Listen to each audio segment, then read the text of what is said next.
Welcome to Rants TV. Hi guys, nandito po tayo ngayon sa Barangay Kalumpang in Marikina City. Dito mismo sa kahabaan ng Marikina River. Please samahan niyo po ako mag-update dito sa ongoing construction ng flood control project. Ito po yung update natin today, January 16, 2026.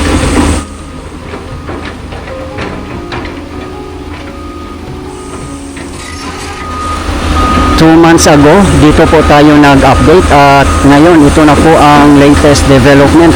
Ang laki na po ng improvement niya as you can see. At full blast pa rin po ang construction dito. Talagang tuloy-tuloy pa rin po despite of the situation dito sa ating bansa.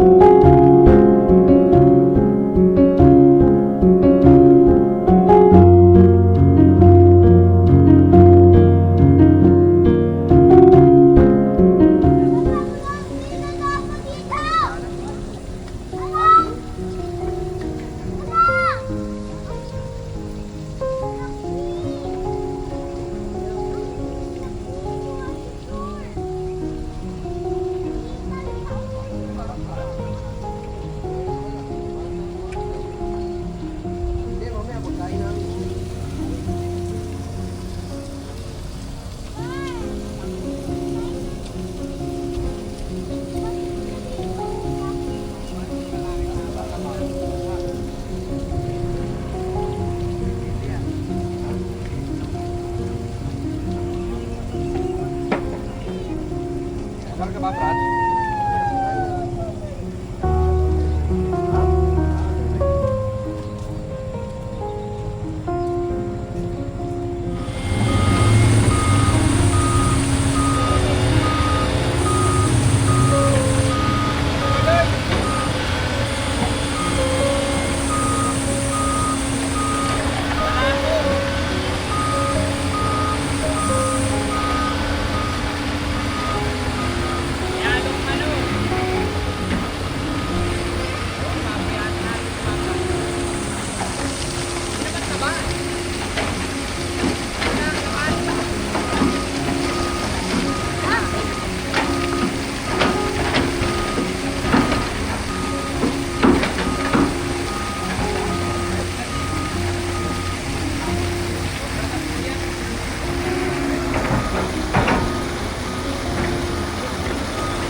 Sa mga hindi po nakakalam, ang mga contractors po dito ay Japanese construction firms, namely Toyo Construction Company Limited and Shimizu Corporation.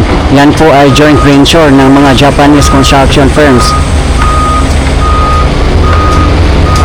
At funded po ito ng JICA or Japan International Cooperation Agency.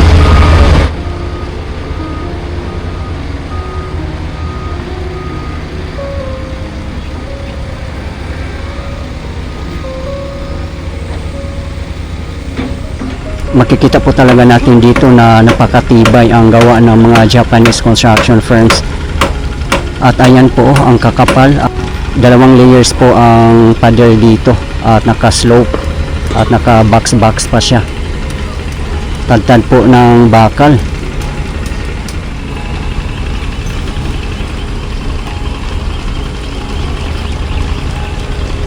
Doon naman po sa tapat natin ang Provident Village na sisimulan na rin po doon.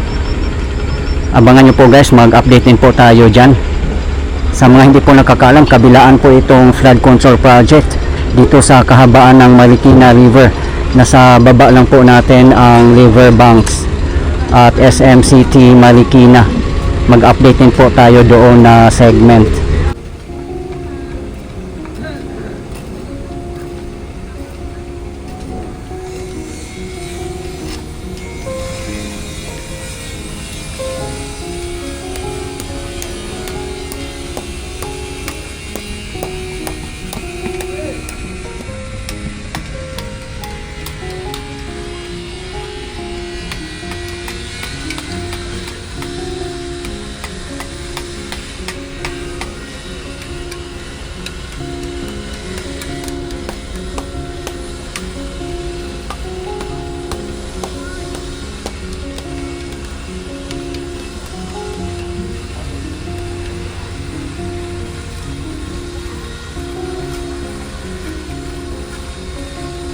Makikita po natin dito, naka box po ang mga pader. At bawat box niya ay meron siyang pipe na water outlet.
Yung pinakababa po niya, yung nakikita po natin na parang kalsada, for sure yan po ang gagawa nilang river walk.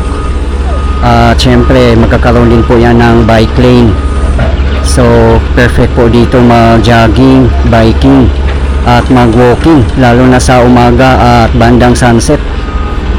At napakaganda po at exciting pag matatapos na po ang kabuoang project dito sa kahabaan ng Marikina River. Pwede na po tayong mag-bike or mag-walking papuntang Marikina Bayan kung galing po tayo dito, or even galing po ng Pasig sa may Manggahan Floodway.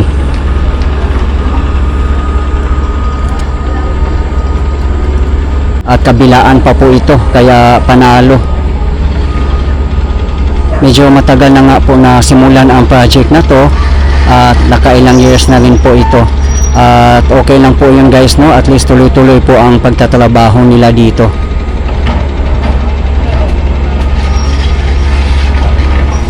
Aware naman po tayong lahat guys, no, sa massive corruption ng DPWH.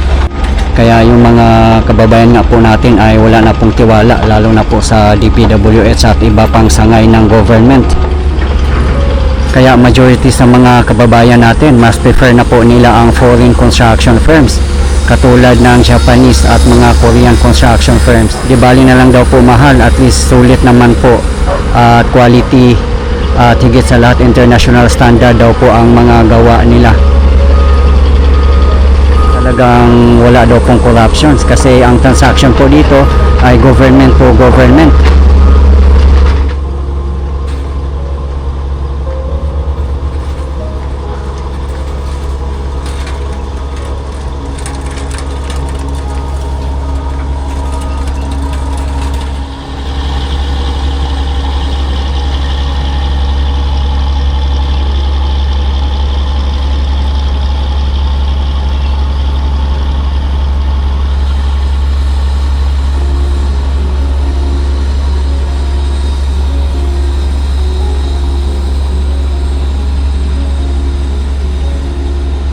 Iba po talaga pag mga Japanese construction firms, kompleto po sila sa mga machineries and equipments. Nakikita nyo naman po.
magkakaroon din po dito ng river parks, esplanade, river walk at iba pa. Hindi lang po ito pambaha kundi pasyalan na rin po natin.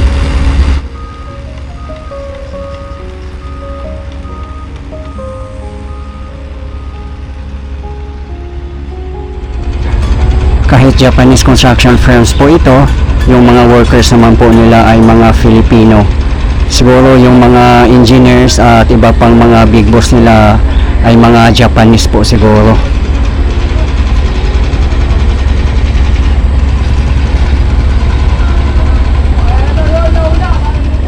Sa mga gusto mapanood pa po ang iba ko pang mga updates dito sa ongoing construction ng flood control projects dito sa Marikina River, nasa aking previous video lang po at iba ko pang mga updates.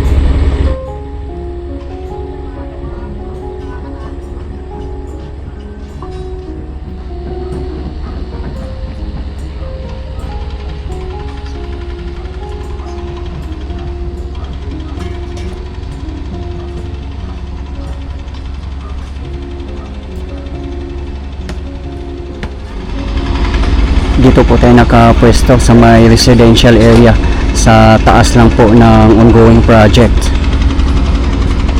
May bakod naman po dito as you can see.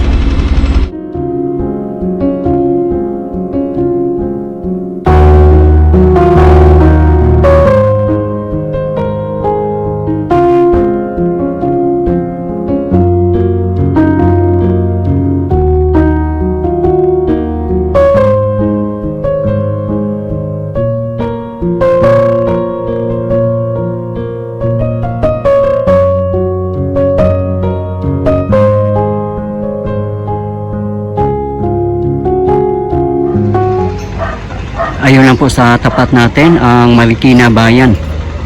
Doon po.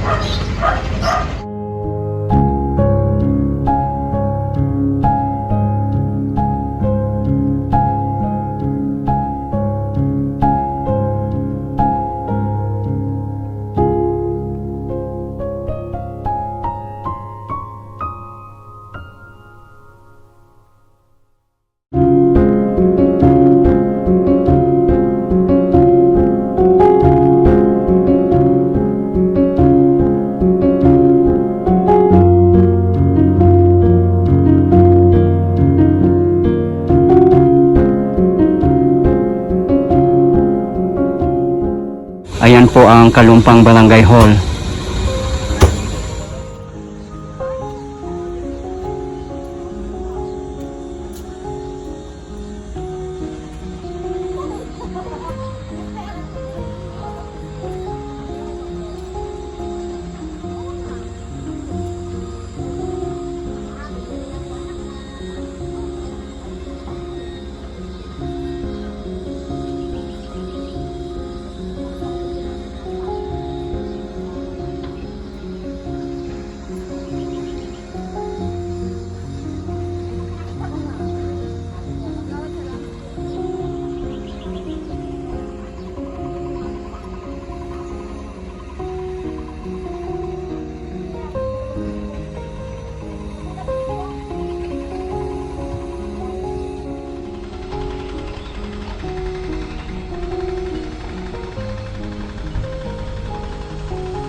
kawawa din yung mga kababayan natin na biktima ng mga ghost contractors or ghost projects kasi nasa peligro pa rin po ang kanilang mga buhay.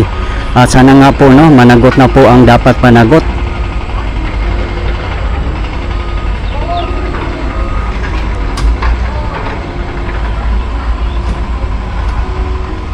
Napakaswerte din po ng mga taga Marikina, Pasig City at Quezon City kasi hindi po basa-basa ang mga contractors po dito ay mga Japanese construction firms po. Talagang maasahan po natin na pang international standard po ang gawa nila at pang matagalan. Di bali na lang po mahal, at least sigurado po tayo sa quality.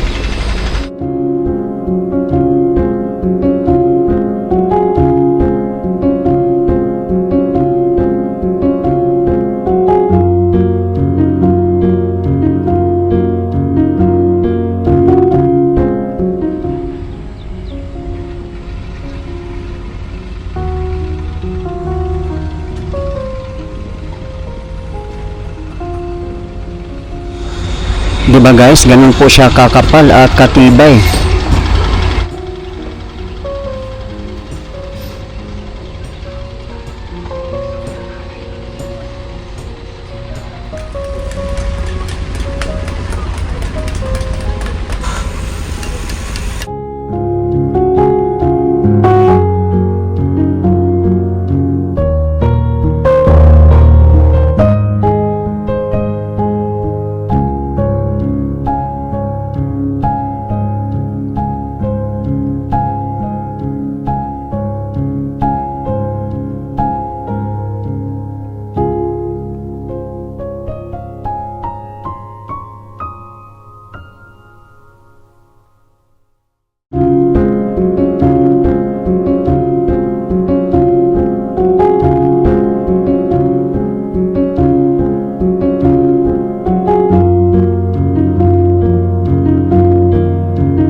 Okay guys, ito po yung latest update natin ngayon dito sa ongoing construction ng flood control project dito sa Barangay Kalumpang in Marikina City segment.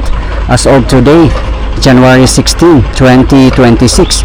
Maraming salamat po sa patuloy niyong suporta at panonood ng aking mga videos. I really appreciate po. At hindi po ako magsasawang i-update kayo, lalong-lalo na po sa mga government infrastructures. Mabuhay ang Pilipinas! Okay guys, thank you for watching and keep safe everyone.